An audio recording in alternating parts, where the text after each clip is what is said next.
what are the biggest differences in the way that this program has changed in these years? It all, in my opinion, well, in the years from what year to what year? Well, no, just from this year, this spring, to the way it was in previous times when you lived. You got to remember this is my fourth. This is my fourth stint here. As far as I played here in '89 and '92. Then I came back as a GA in '99 and 2000. Then I came here as a coach from 2000 and 2005 and 2009. I can tell you this is what I've noticed from the time as a player when I got here. In 1989, when I got here as a player, the cupboard was bare. There weren't many Division I football players on our team. And the fact that it wasn't a surprise, and it shouldn't have been a surprise that we ended up being 1-10. Probably could have won 3 or 4 games, but we still wasn't a team that was very talented. My last season, we went to the Peach Bowl in 1992 and won the Peach Bowl against Mississippi State in Atlanta.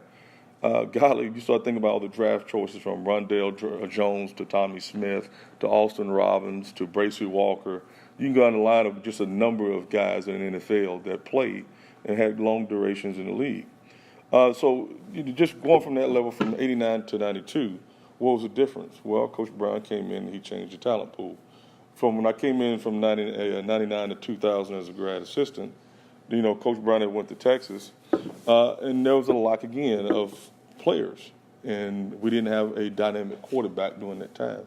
So just watching that time as 2 years as a grad assistant, we were okay. We weren't dynamic. If I remember, we went to the Las Vegas Bowl and won the Las Vegas Bowl, but we still weren't dynamic in all phases. So when Coach left here in 1997, I think, or 96, as I remember, I think they won 10 or 11 ball games.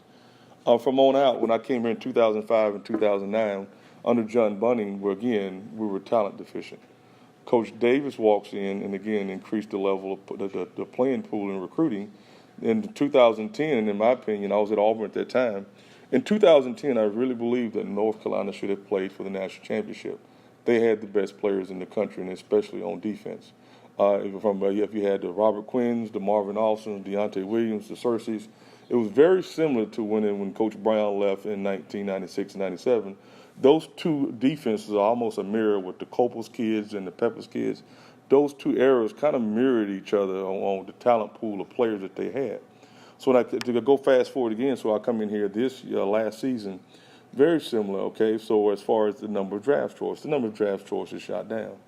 Now you're seeing Coach Brown in his first year, in the first 6 or 7 months, 3 or 4 months he gets here, we go from 90-something in the country in recruiting, and we shoot up to at least, I believe, 30-something in the country in recruiting.